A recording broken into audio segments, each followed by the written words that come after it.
Olá pessoal, Fernando aqui.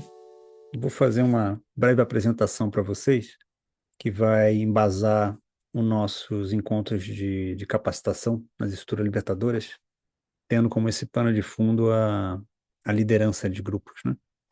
Então, quando a gente fala do papel do líder, a gente sabe que boa parte do papel do líder está em organizar as reuniões, os encontros e fazer um time funcionar, né?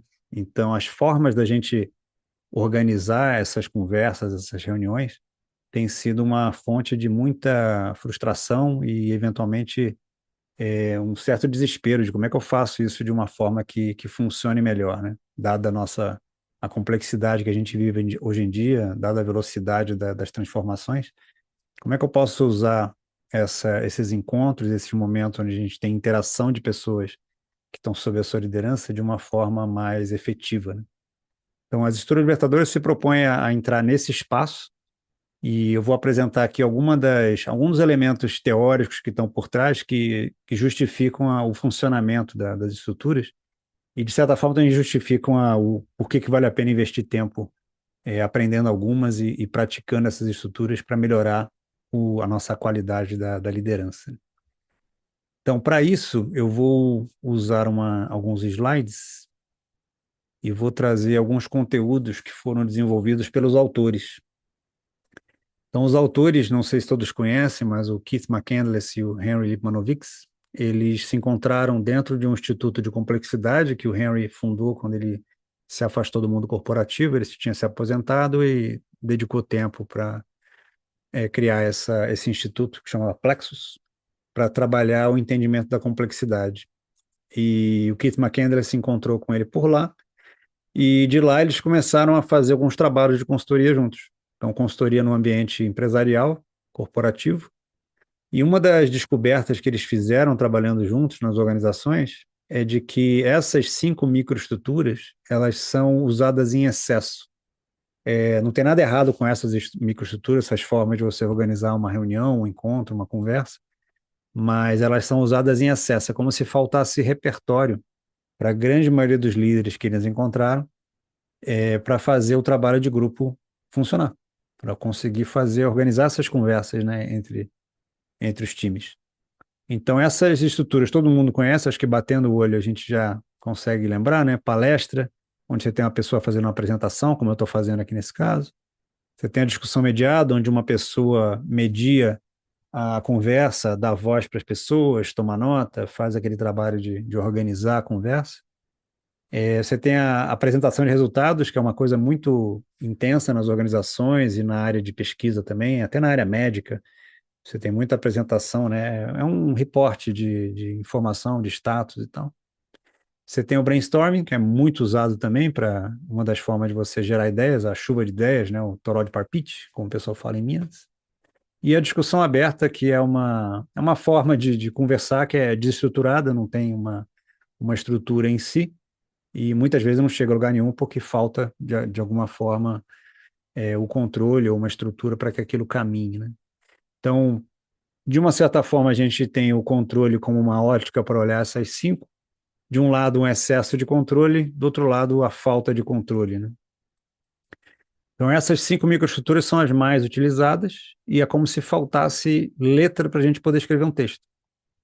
Então, se a gente conseguir ampliar esse repertório, começar a usar outras estruturas para chegar nos resultados que a gente precisa, a gente consegue melhorar o nosso trabalho com os grupos, né? Consegue liderar melhor essas reuniões, essas conversas. E aí uma justificativa de por que a gente tem essas microestruturas convencionais sendo tão utilizadas é porque a gente sabe muito bem o que a gente ganha com a ordem, de certa forma com o controle. A gente sabe que se a gente tentar controlar e organizar, a gente acaba acalmando as coisas e consegue ter um pouco mais de previsibilidade. Então, a metáfora ali é a da máquina, né? A gente está olhando um sistema que é simples ou complicado, a gente tenta diminuir essa complexidade trabalhando de uma forma mais controlada. Então, isso a gente sabe, intuitivamente a gente tem essa consciência. O que não é tão intuitivo é o que a gente ganha com o caos, com a desordem, podemos dizer assim. Esse confusiasmo, é quando as coisas estão confusas, mas ao mesmo tempo a gente tem esse entusiasmo de estar gerando algo novo, de ver o que está emergindo.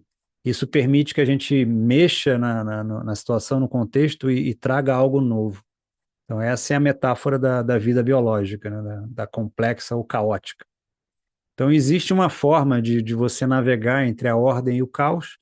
Quem coloca isso de uma forma bem elegante é o de Hock, quando ele trouxe esse conceito do caórdico, que é um espaço onde você tem o caos e a ordem coexistindo e trazendo o novo, trazendo esse espaço de imprevisibilidade e de inovação. Então, a gente tem como base, como paradigma dominante na sociedade, o espaço entre a ordem e o controle. Então, se a gente parar para olhar todas as nossas formas de organizar a sociedade, o trabalho em grupo, a gente está transitando entre a ordem e o controle e tentando fugir do caos. Isso é intuitivo para a grande maioria das pessoas, né? A gente foge daquele espaço de lá e se mantém aqui entre a ordem e o controle. Só que se a gente olhar o espectro como um todo, a gente tem esse extremo do camus, que é uma palavra criada pelo pessoal do Art of Hosting, para definir o caos, mas é um caos extremo, que ele é tão extremo e tão caótico que ele é destrutivo, ele se destrói. Então ele é o contraponto desse controle absoluto, onde nada se mexe, nada muda, as coisas são frias, do outro lado as coisas são muito quentes, né? E aí, quando a gente vem para esse espectro do meio, você tem o caos, onde você tem as coisas se mexendo, mas elas não estão se destruindo, mas ao mesmo tempo elas não têm a forma ainda para se manter. Então, ela continua mudando sempre. Ao passo que, se você está no espaço do caórdico, você permite não só que as coisas mudem, mas você tem um pouco de ordem e controle para que elas se sustentem. E aí você acaba gerando inovação nesse espaço. E as estruturas se propõem a operar nesse espaço do caótico, onde a gente tem um mínimo de estrutura necessário para que a gente tenha o máximo de liberdade e engajamento possível para que esse novo emerja. E aí outra descoberta dos autores foram esses 5 elementos de design.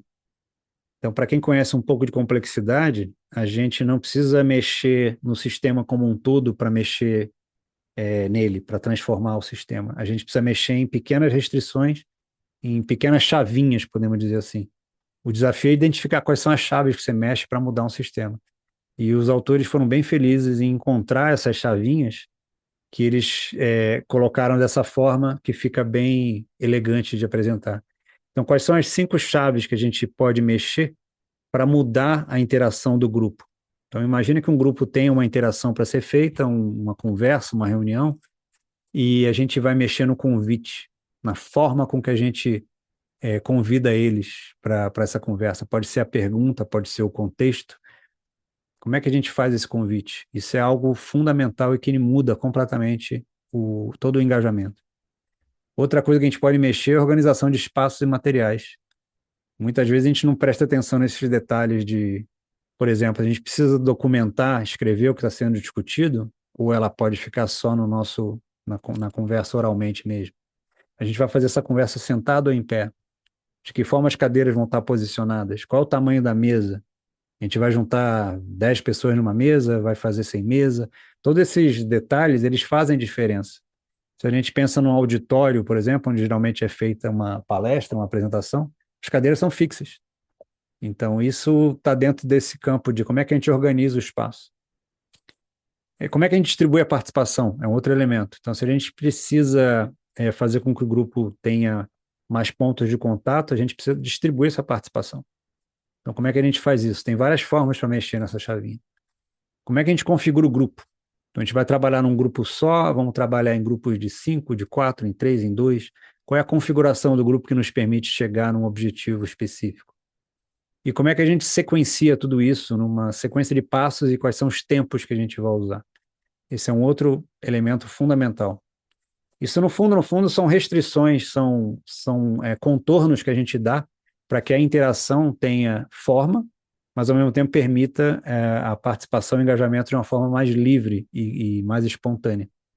Então, todas as estruturas libertadoras, elas são desenhadas com esses 5 elementos em mente e elas são descritas dessa forma, o que facilita também a gente navegar de uma para outra.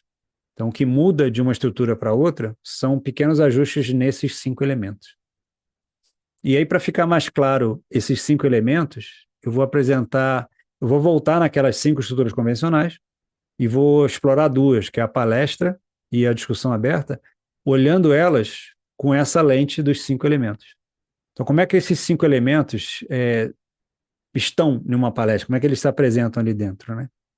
Então, tenta lembrar de uma palestra, de uma apresentação que você deu, ou que você participou, e lembra também dos resultados que elas geram, né? Então, se a gente olhar esses 5 elementos dentro de uma palestra, eles estão ali, sendo que a palestra tem um objetivo muito claro, né? O objetivo mais fundamental de uma palestra, de uma apresentação, é que todos vejam e ouçam as mesmas informações simultaneamente. Então, ela tem esse potencial. A gente pode fazer uma palestra para um número infinito de pessoas. Até com o advento do online, você pode colocar 5.000 pessoas dentro de uma sala de Zoom e fazer uma apresentação. E você consegue entregar essa informação simultaneamente para todo mundo ao mesmo tempo. Então, a palestra tem esse objetivo. E como é que ela funciona? Como é que os 5 elementos estruturam ela? Existe um convite, então as pessoas estão lá para assistir a palestra do começo ao fim. Então, elas são convidadas a ouvir. Como é que o espaço é organizado? Geralmente, quem está dando a palestra está na frente da sala e todos os demais estão voltados para esse espaço para poder prestar atenção e ouvir e ver essa palestra. A distribuição da participação varia de 95% a 99% do tempo com o palestrante e 5% para o grupo, ou 1% para o grupo, enfim. A maior parte do tempo é para quem está dando a palestra, seja o palestrante ou a palestrante.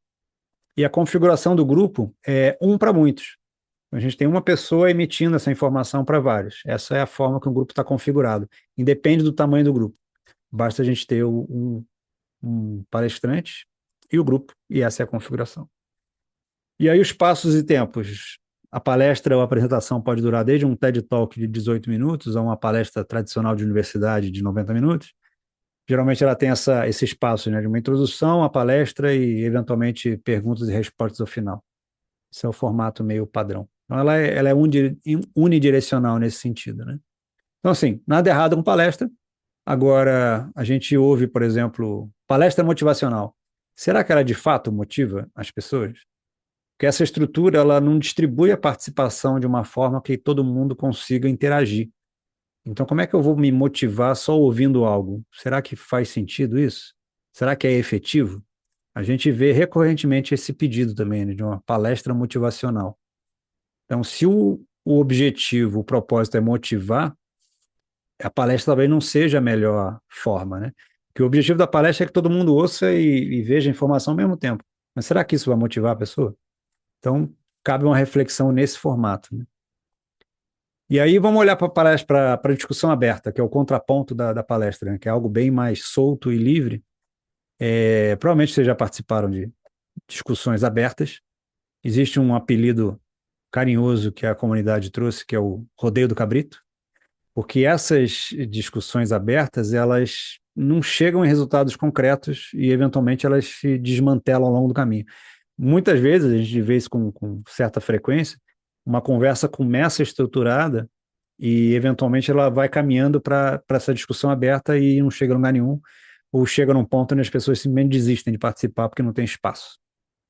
Então, vamos olhar os elementos de uma conversa aberta. Você tem um convite, né, onde você tem um tema, e a ideia é que a gente converse sobre esse tema. Então, lembre desses espaços, se você já ocupou esse espaço, tanto de uma conversa, por exemplo, de família num almoço de domingo, é uma discussão aberta. Uma reunião de condomínio é uma discussão aberta. Uma conversa de bar é uma discussão aberta. Então, ela tem esse propósito de desabafar à vontade e, eventualmente, você tem ali um objetivo subliminar de aumentar o entendimento, de entender melhor, de ouvir diferentes perspectivas, de alcançar consenso, mas ele não tem uma forma muito específica, não tem um objetivo muito claro. Então, é uma discussão aberta. O espaço, todos em um grande círculo, agrupados, sentados ou em pé, não tem uma forma específica. A distribuição da participação, geralmente quem consegue falar mais alto, ou gritar mais, ou espernear, ou ter mais voz ativa, vai participar mais. Então a participação ela não é estruturada de forma com que todos sejam incluídos. Geralmente quem fala mais é quem tem mais autoridade, ou conhecimento, ou hierarquia, e por aí vai. A configuração do grupo também é disforme, geralmente é um único grande grupo. A gente já viu muitas vezes isso acontecer, a gente tem uma discussão aberta que está com um grupo de 15 pessoas, e essa discussão ela acaba virando 4 ou 5 discussões simultâneas, porque o grupo se desfaz e forma pequenos grupos e continua essa discussão aberta em pequenos grupos. Então, a configuração é disforme, eventualmente. E o espaço e tempo também. Uma quantidade arbitrária alocada para discussão, e como eu falei anteriormente, eventualmente ela se extingue porque a gente não chega em lugar nenhum. Então, não tem um tempo. Então, isso para trazer de volta aqui nesse slide, a gente tem essas 5 que são muito usadas, vocês já devem fazer esse tipo de uso nas suas reuniões, e os líderes eventualmente usam outros métodos também. Onde é que as estruturas libertadoras entram para ajudar os líderes? São formas simples, com objetivos bem específicos e formas fáceis de você organizar o trabalho do grupo, independente do tamanho dele. Então, você consegue engajar todos de uma forma mais leve e precisa e chegar em avançar com o grupo. Então, a descrição também ajuda muito. Então, elas são descritas de uma forma bem clara e objetiva, que todo mundo entende, cada pessoa consegue aplicar e até colocar o seu tempero, a sua forma de aplicar, respeitando essas micro partes, né, esses 5 elementos de design. Então, sendo atento em como é que eu faço o convite, sendo atento na relação de espaços e materiais, na distribuição da participação, como é que a gente configura o grupo e os passos e tempos. Tendo isso amarradinho, que é o que as estruturas fornecem, facilita muito o nosso trabalho enquanto líder e ajuda muito as reuniões, os encontros serem mais produtivos. Então, a gente vai olhar no encontro de prática várias estruturas, a gente vai passar estruturas fundamentais, simples de replicar e aplicar, e vamos explorar também aonde aplicar elas. E aí vamos olhar em detalhes esses 5 elementos de cada uma delas para que fique bem claro para todo mundo poder entrar em ação e aplicar e ver esse resultado acontecer. Então é isso. Por hora é o arcabouço teórico que eu queria passar para vocês. Esses slides vão estar disponíveis no nosso Google Drive e a gente se encontra em breve. Um abraço.